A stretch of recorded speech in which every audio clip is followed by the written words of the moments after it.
Bienvenido, Tony. Gracias, Reinaldo. Un feliz sábado para todos. Amén. Es una alegría que podamos reencontrarnos en este día tan especial. Siempre digo de este día que es un oasis en el tiempo semanal. Cada séptimo día de la semana nos detenemos, bajo la sombra del Omnipotente descansamos, tomamos un sorbo del agua de vida que es Cristo Jesús, nos levantamos para continuar nuestro peregrinaje hasta entrar en el reposo de la patria celestial. Dios ha prometido darnos un hogar que queda más allá del sol, como dice el himno, y ese hogar tan especial está disponible al alcance de todas las familias que deseen vivir con Dios por la eternidad. Durante esta semana hemos estado hablando del arca de la salvación. Todos sabemos que el mensaje de Dios a Noé de construir un arca fue con el propósito de salvar a la humanidad y con énfasis en la familia. Dios le dijo a Noé: entra en el arca tú, tu esposa, tus hijos y las esposas de tus hijos.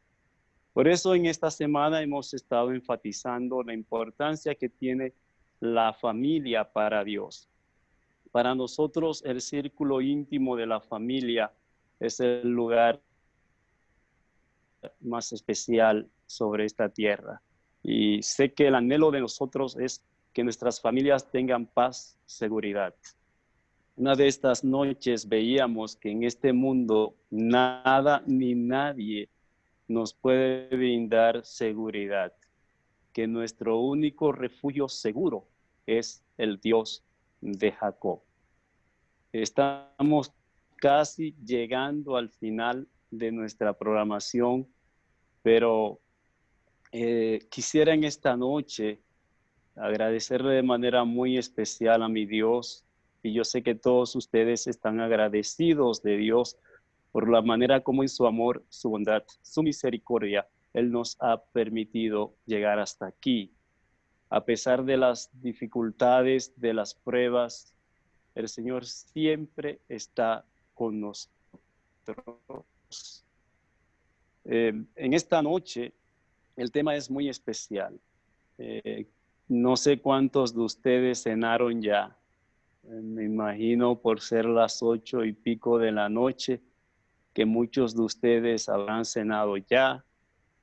La cena es un momento muy especial. Y por eso en esta noche hemos decidido hablar ya en la penúltima intervención nuestra en el contexto de esta programación de la importancia que tiene la cena, pero la cena en familia. Y voy a hablar de la cena desde el punto de vista bíblico. Es sorprendente que la Biblia hace énfasis en varios capítulos y relatos de la cena. Y de hecho, el último libro de la Biblia, el Apocalipsis, cuando nos habla de ese reencuentro especial con Dios, cuando todas las familias estén reunidas en la patria celestial, dice que habrá una cena.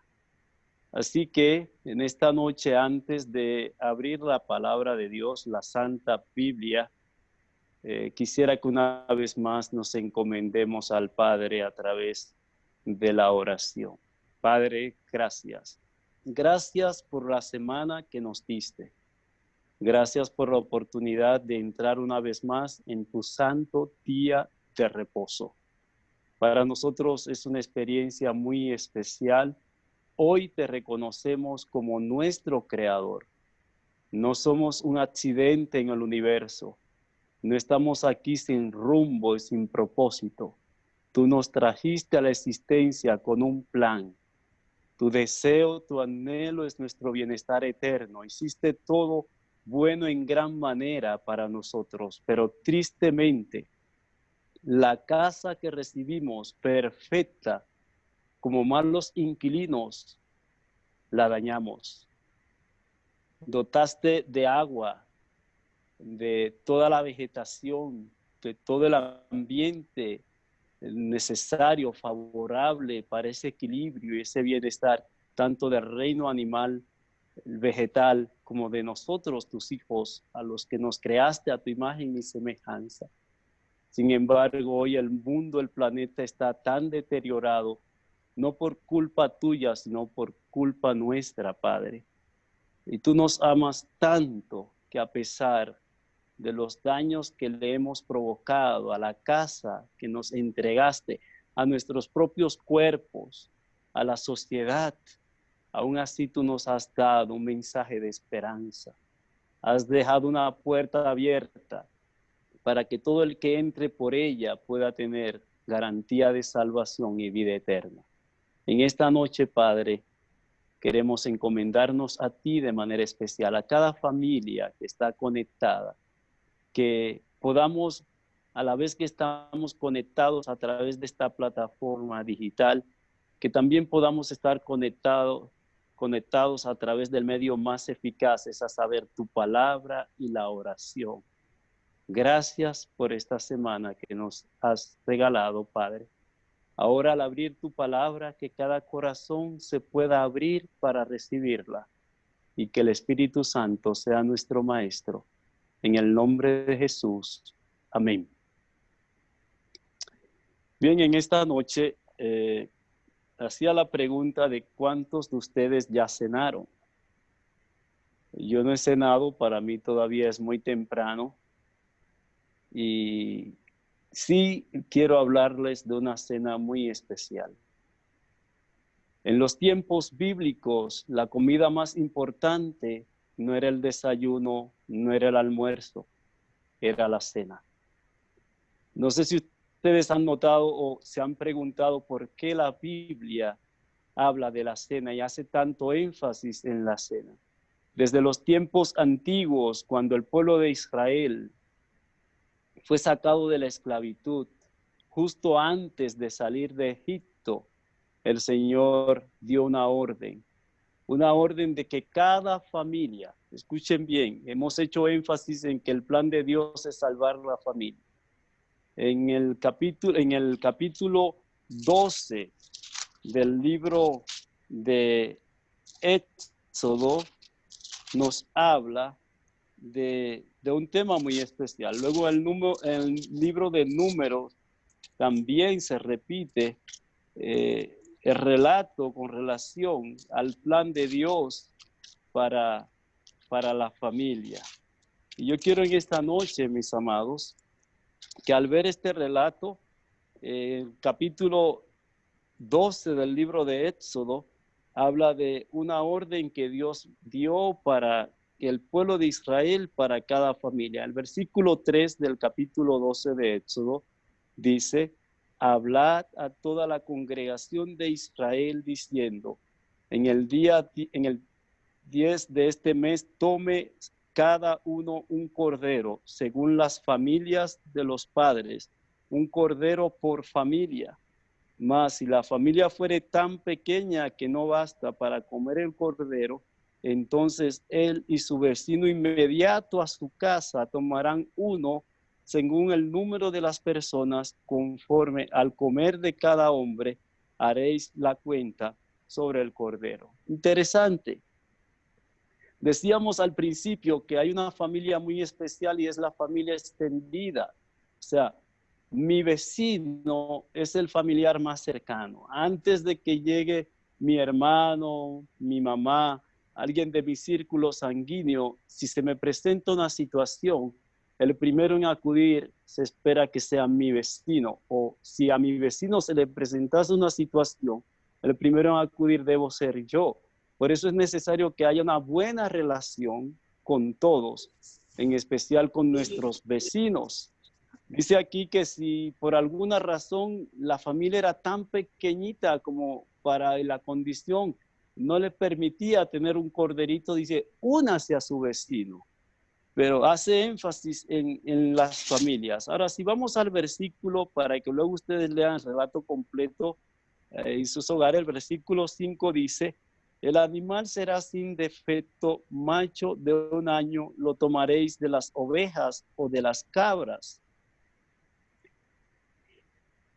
y lo guardaréis hasta el día 14 de este mes, y lo inmolará toda la congregación del pueblo de Israel entre las 2 tardes. Y tomarán de la sangre, versículo 7, y la pondrán en los 2 postes y en el dintel de las casas en lo que la han de comer.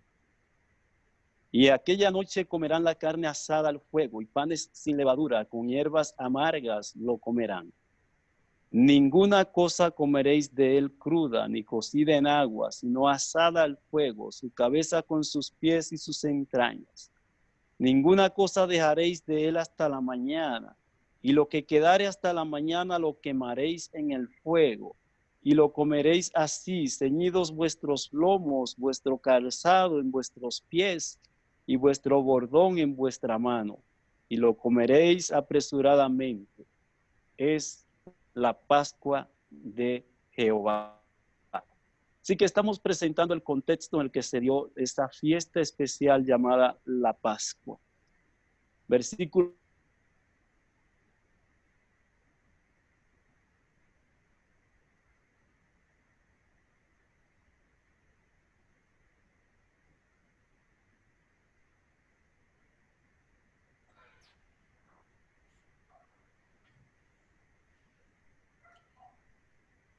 Un momento. La conexión le ha fallado nueva vez. Bueno, no ha fallado. Estos últimos días ha estado así, interrumpido, pero hablaba de la Pascua, es la Pascua del Señor. Yo imagino que la cena pagana que se ha inventado, la cena de acción de gracias, vendrá de ahí, de ese mismo ritual que hacía el pueblo de Israel, porque era un día especial, como dicen, carne asada. De hecho, lo que se come en la noche de la cena, en la cena de Nochebuena o cena de acción de gracia es asado. Si es ave, asado, pavo, lo que come pavo. Y si es otro tipo de carne, también es asado. Es decir que el... pero hay un detalle especial y es que la sangre que iba a derramar del cordero que se iba a sacrificar sin mancha, debía ser puesta en el dintel y era una señal. Yo sé que Tony va a hacer una puntualización específica, pero el día de la Pascua, que celebran otras religiones, era un día memorable, era un día como nosotros lo celebramos, grande, grandioso. Y en ese día había la convocación así mismo de que ninguna otra cosa había que hacer, había que prepararse. Es lo mismo que hacemos hoy, pero el Día de la Pascua era una celebración especial y Dios se la mandó al pueblo de Israel y dice el versículo 17 que debiera guardar esa fiesta, los panes sin levadura. Felicidad seguro tiene algún detalle más extra sobre eso, pero... Sí, yo quería comentar algo referente a la Pascua. Sí. La Pascua que se celebra hoy no tiene nada que ver con la Pascua que celebraban los judíos, porque esa fiesta que se celebra hoy es pagana. Pagana, eso decía que quizás... Exactamente, eso es paganismo puro y duro, no tiene nada que ver con lo que se celebraba el pueblo hebreo, porque esa Pascua era Cristo, símbolo de Cristo, ese cordero que fue sacrificado y que se puso esa sangre como sello, como señal de distinción entre los egipcios y el pueblo de Israel, para que aquella plaga, que la última iba a pasar, no les tocara al pueblo de Dios. Entonces, también era símbolo de que esa sangre de Cristo nos cubre, nos protege, sus méritos, mejor dicho, sus méritos, esa sangre que costó tanto sacrificio, con tanto amor. Todo el que recibe, acepta a Jesús. Jesús pues le protege, le salva. ¿Le protege de qué? Pues de perderse y nos da la salvación. Nos protegerá de esa día final, cuando Cristo venga, cuando todo se acabe, porque todo aquel que acepta a Jesús será salvo. Entonces, ese es el símbolo, ese símbolo de protección y también de identidad del pueblo de Dios. Por eso decía Felicidad que los detalles, sino que introducía para que veamos que esta fiesta que se hace ahora, esa cena de gracia, no es nada comparada con lo que se hacía con aquel rito, que era un rito sagrado. que era con la víctima de la Pascua, como ya tú has explicado, de la sangre simbolizaba la sangre de Jesús. Ya Tony ha llegado, así es que... Ok, nos quedamos en el versículo 13. Gracias, Felicidad y Reinaldo, por comentar el relato de la Pascua en el contexto de Éxodo capítulo 12. Versículo 13, y la sangre os será por señal en las casas donde vosotros estéis. Hay muchas casas en este momento conectadas, muchas familias en este programa especial del Arca de la Salvación hoy. Y aquí está haciendo énfasis este relato de la importancia que tenía para Dios la familia y de las provisiones que Dios hizo para salvar a las familias. Pero las familias tenían que tomar una decisión, tenían que aceptar el medio que Dios había señalado para la protección, para la bendición, para la salvación. Dice, la sangre os será por señal en las casas donde vosotros estéis, y veré la sangre y pasaré de vosotros, y no habrá en vosotros plaga de mortandad cuando hiera la tierra de Egipto. Una de estas noches hablamos de lo que significaba estar bajo el abrigo del Altísimo, bajo la protección de Dios. Dice que ninguna plaga tocaría la morada de los hijos de las familias que habían puesto su confianza en Dios. Y esa promesa sigue vigente hoy en día para todas las familias que deciden hacer un pacto con Dios, que deciden encomendarse a Él, que deciden colocarlo a Él como su protector. Sí, la sangre. Ahora, ¿esta sangre qué representaba? La primera carta a los Corintios, el capítulo 5, el versículo 7.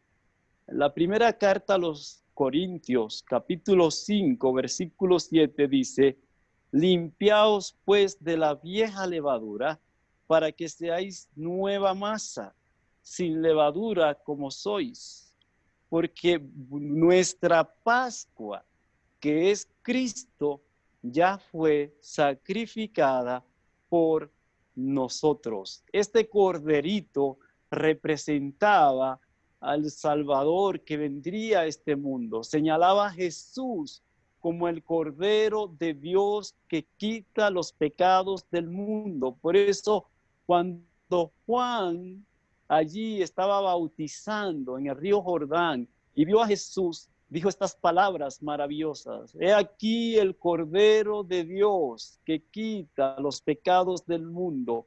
Vio en Jesús la promesa cumplida de ese Salvador que el Señor nos entregó para la salvación de las familias. Y cuando Jesús estuvo en nuestra tierra, justo antes de morir en la cruz del Calvario, celebró una reunión pero muy especial con sus discípulos. Y esta reunión tan especial se encuentra en los evangelios el registro de lo que sucedió en aquella noche particular. Decía en el momento de la introducción que en los tiempos bíblicos y sobre todo para el pueblo de Israel, la cena tenía una importancia capital, sobre todo la fiesta de la Pascua y también la cena cotidiana a la que cada familia podía celebrar cada noche. Y ustedes se preguntarán, ¿por qué la Biblia no habla de el santo desayuno o el santo almuerzo, sino que hace énfasis en la cena? Y aún el libro del Apocalipsis, en el capítulo 3, versículo 20 que fue leído, dice que si nosotros permitimos que Jesús, el Cordero de Dios que quita los pecados del mundo, aquel cuya sangre fue derramada en la cruz del Calvario por ti y por mí, si permitimos que cuando Él toque la puerta del corazón, podamos nosotros abrirla, si Él entra, Él ha prometido cenar con nosotros. Qué privilegio poder tener a Jesús en medio nuestro, con nosotros, en la familia. Cuando Cristo está en la familia, hay una gran diferencia. Hay un antes y un después. Cristo debe ser el centro de cada familia, que en torno a Él gire todo. Ahora, Jesús, en ese momento especial registrado en el Evangelio según San Juan, el capítulo 13, y también Lucas capítulo 22, hace referencia a esa noche especial. De hecho, quisiera invitarles a que leamos algunos versículos de esa cena tan especial, de ese momento tan especial de Jesús con sus discípulos en el Evangelio según San Juan, el capítulo 13. El capítulo 13 de San Juan nos habla de la cena del Señor y nos presenta una situación que se dio en ese encuentro especial con los discípulos. San Juan capítulo 13. Y miren que en el capítulo 12 de Éxodo hablamos o leímos acerca del establecimiento de la paz como una promesa y con un sentido de liberación de la esclavitud egipcia. Pero la Pascua trasciende, es un símbolo de la liberación de la esclavitud del pecado. La peor esclavitud que pueda existir es la del pecado. El peor virus que pueda existir es el virus del pecado. Y el Señor nos ha dado el antídoto, la solución para ese problema. Y gloria a Dios por ello. En San Juan 13, versículo 1 dice, antes de la fiesta de la Pascua, sabiendo Jesús que su hora había llegado para que pasase de este mundo al Padre, como había amado a los suyos que estaban en el mundo, los amó hasta el fin. Y cuando cenaban, como el diablo ya había puesto en el corazón de Judas Iscariote, hijo de Simón, que le entregase, sabiendo Jesús que el Padre le había dado todas las cosas en las manos y que había salido de Dios y a Dios iba, se levantó de la cena y se quitó su manto y tomó una toalla y se la ciñó. Versículo 5. Luego puso agua en un lebrillo y comenzó a lavar los pies de los discípulos y a enjugarlos con la toalla con que estaba ceñido. Entonces vino a Simón Pedro y Pedro le dijo, Señor, ¿tú me lavas los pies a mí?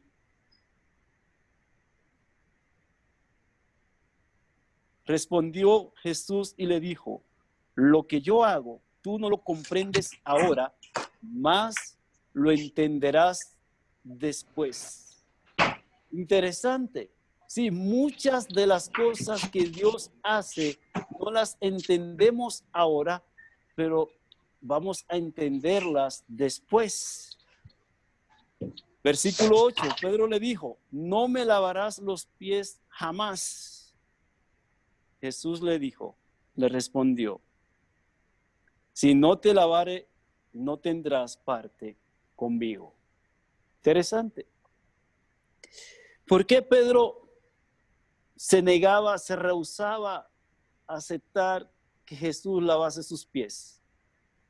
Porque para Pedro esta era una humillación muy grande de Jesús, el agacharse para unos pies polvorientos, sucios, lavarlos, cuando esa era la actividad propia de un esclavo, de una persona sometida a la servidumbre, no para un Señor. Y Jesús, quien era el Dios con nosotros, Emmanuel, el Señor, se hizo siervo.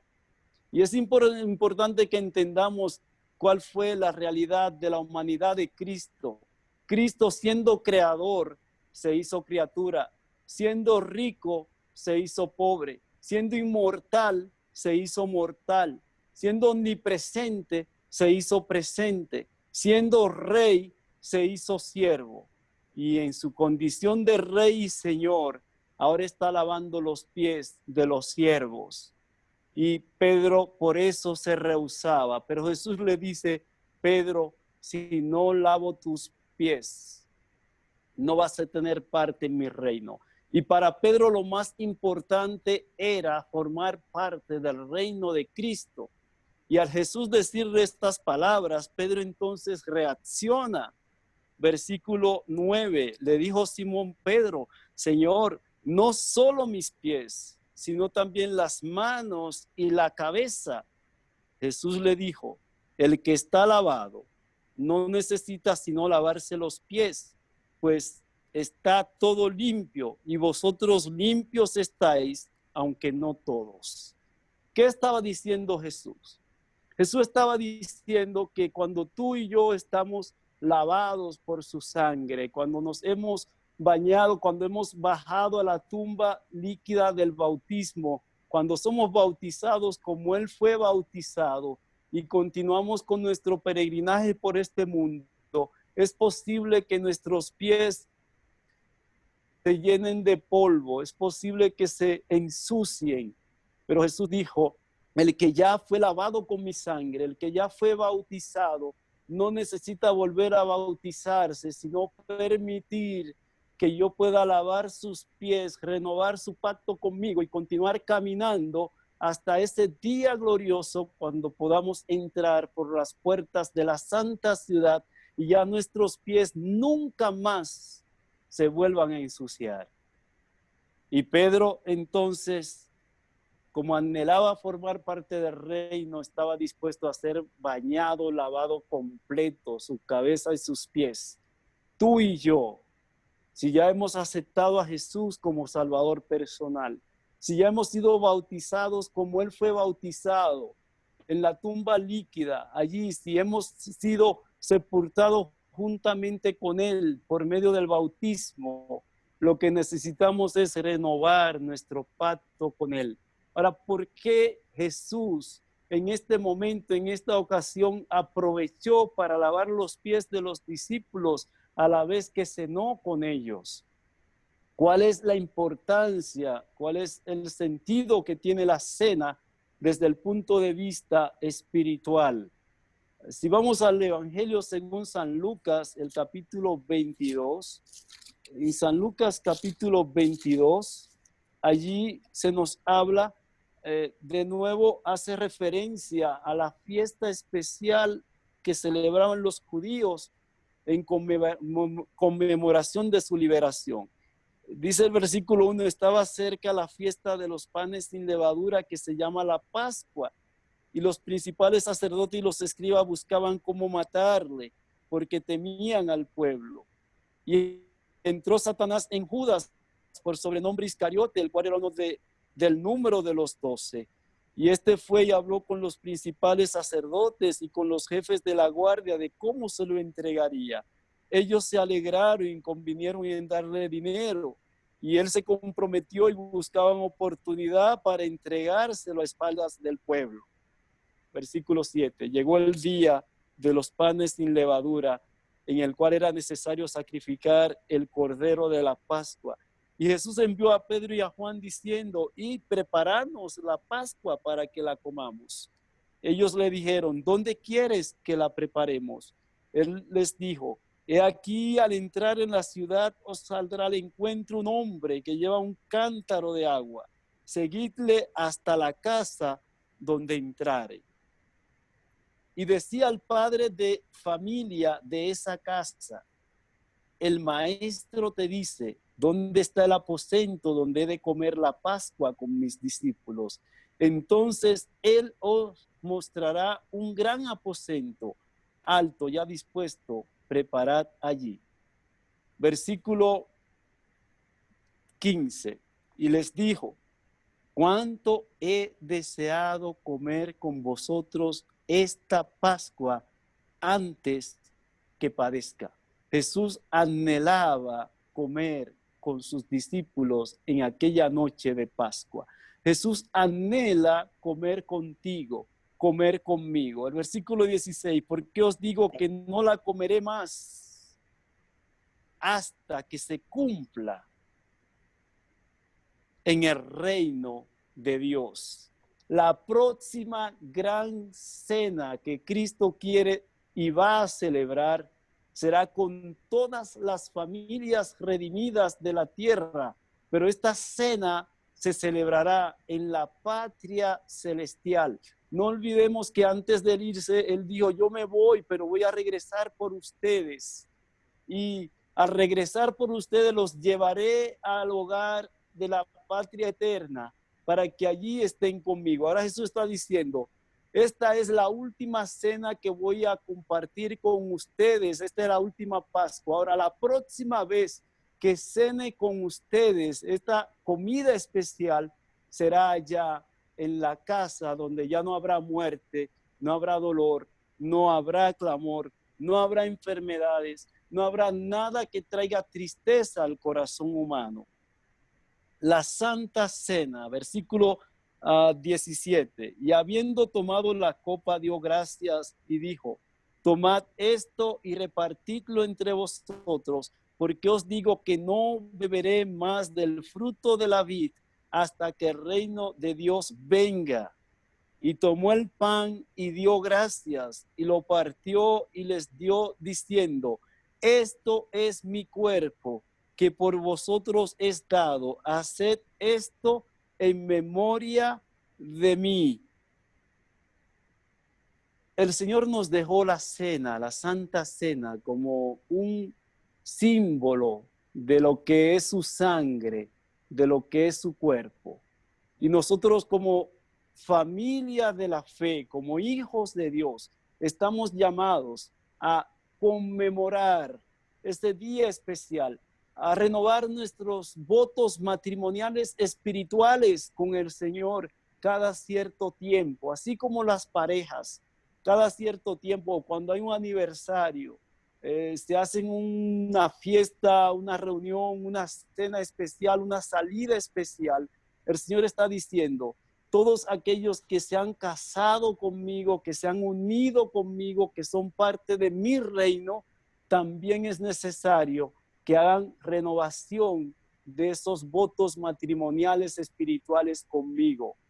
Y la cena del Señor, el lavamiento de los pies, el pan y el vino, es interesante y necesario que entendamos algo. Esto no es un teatro, no es un papel que estamos llamados a hacer cada cierto tiempo de humildad. No, esto está llamado a ser nuestra experiencia diaria.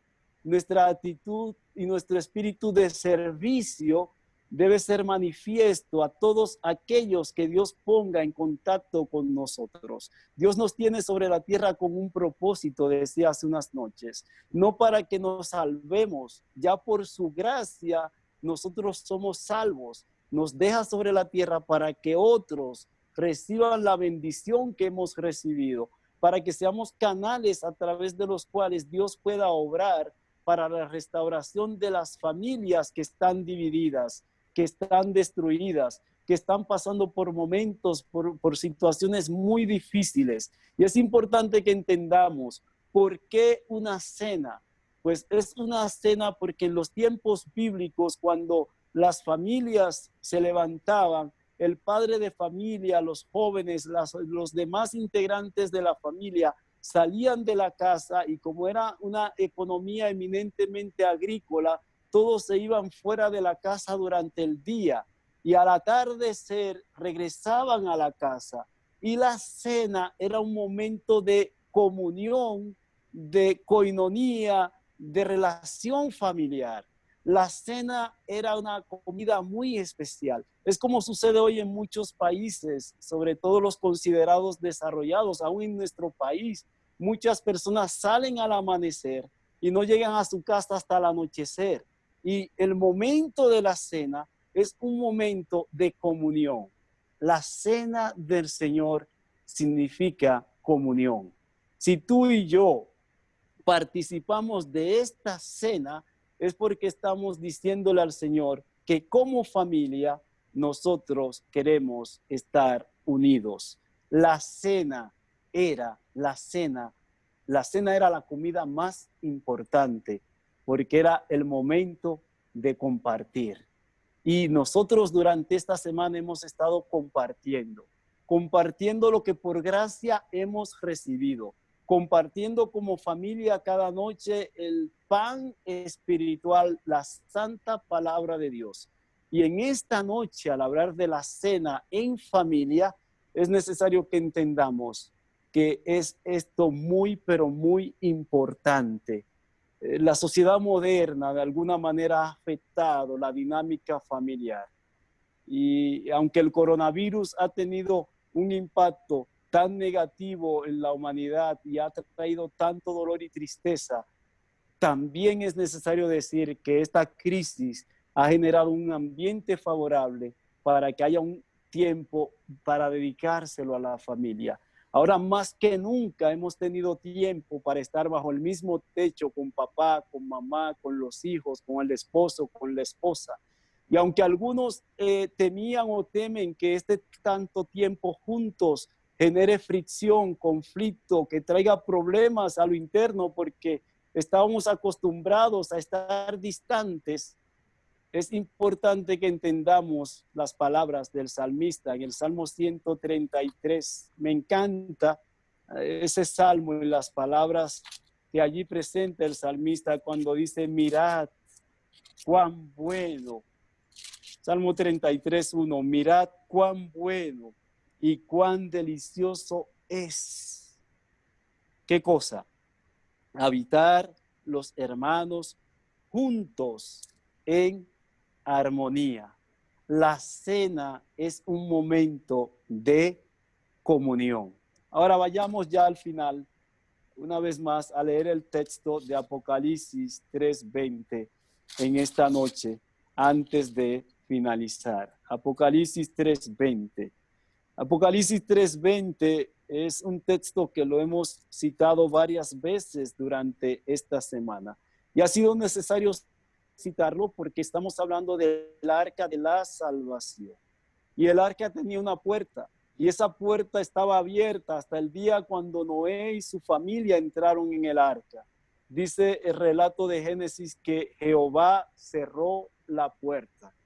Pues ahora, Apocalipsis 3:20, el Señor dice, he aquí yo estoy a la puerta y llamo. Jesús está a la puerta de tu corazón, está a la puerta de tu familia y está llamando. Si alguno oye mi voz y abre la puerta, entraré a él y cenaré con él y él con quién, conmigo. Te hago la pregunta, ¿quieres tú que Jesús entre hoy a tu casa? ¿Cuántos anhelan decirle al Señor, Señor, entra hoy en mi casa y sé tú el Señor de mi casa y ordena y manda, Señor, lo que tú quieres que hagamos? ¿Por qué? Cuando Jesús entra en una casa, ¿qué sucede? Lucas 19:10. En Lucas 19 nos presenta el relato de Zaqueo. Y dice que todos conocemos el contexto de este relato, lo que sucedió con Zaqueo.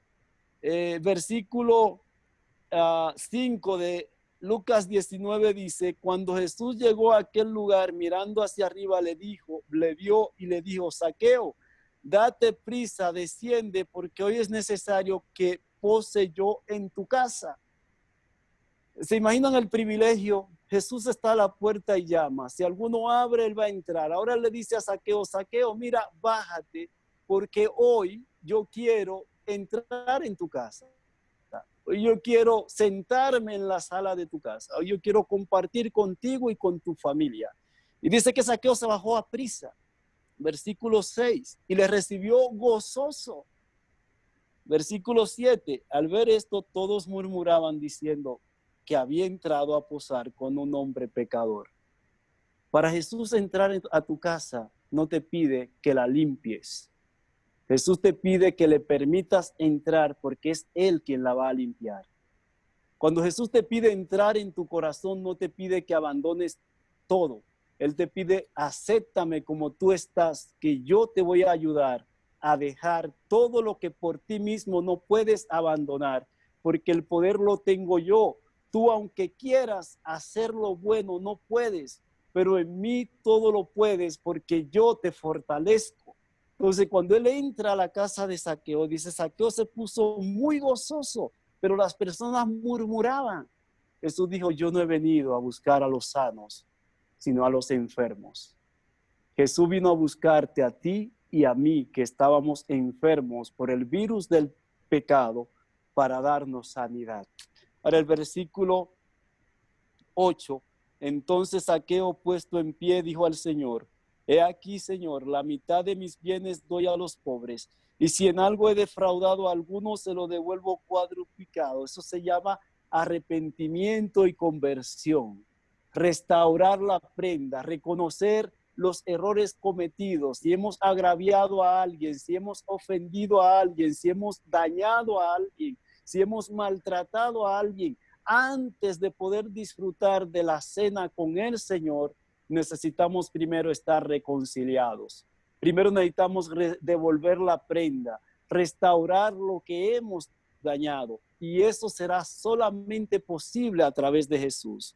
Y voy concluyendo con los dos textos maravillosos de este relato y el contexto de cuando abres la puerta y Jesús entra en tu casa, entra en mi casa, entra en tu corazón y entra en mi corazón.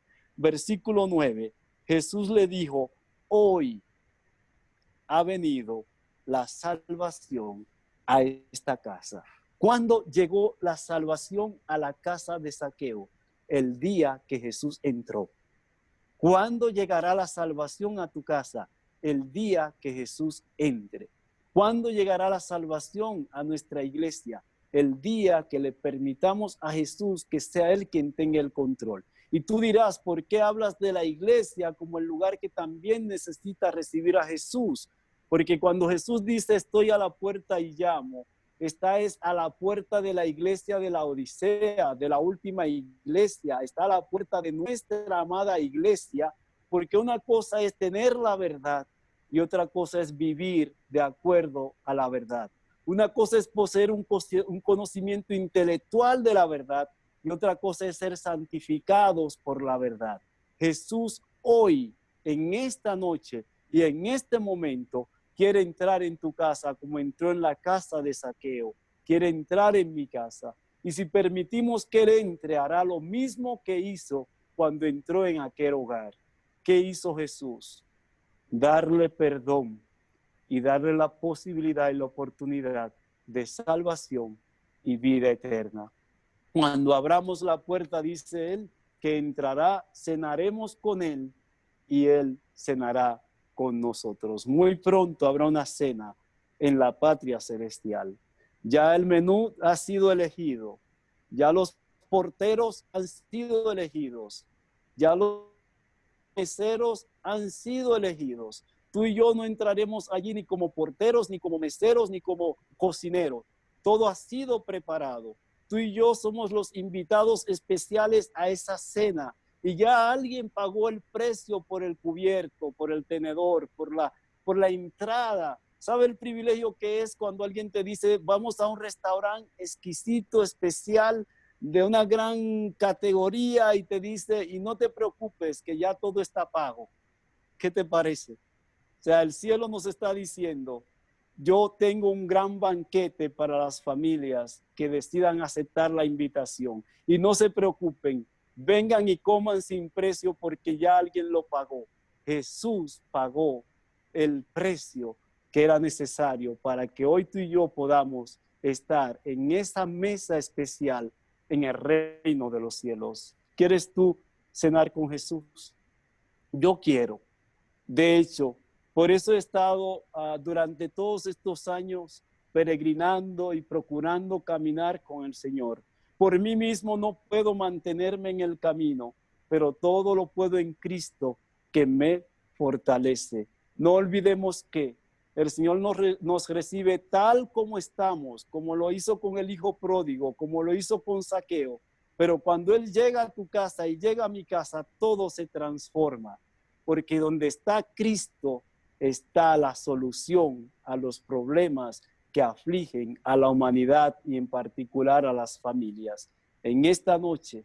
Es mi deseo y oración que el Señor te bendiga, que el Señor nos bendiga y que este grupo especial de amigos de Betania por siempre, las iglesias que se han conectado, Caoba 3 y otras iglesias y hermanos en diferentes lugares que se han unido a esta programación, quiero decirles que el Señor ya tiene todo preparado y muy pronto nos invitará a entrar por las puertas de la santa ciudad para sentarnos con Él en esa mesa especial. Y depende de ti, depende de mí, si estamos o no en ese lugar. Dios lo ha hecho todo, pero nos da la libertad. Por eso Él no entra, Él toca. Yo estoy a la puerta y llamo. Él no entra si tú no le abres. Él no entra si yo no abro, porque la salvación es una decisión. Y es una decisión libre de manipulación. Es una decisión libre del terror y el temor que te puede infundir un predicador llevándote a los pies de Jesús por miedo. No, la salvación es una decisión que debe ser tomada con convicción.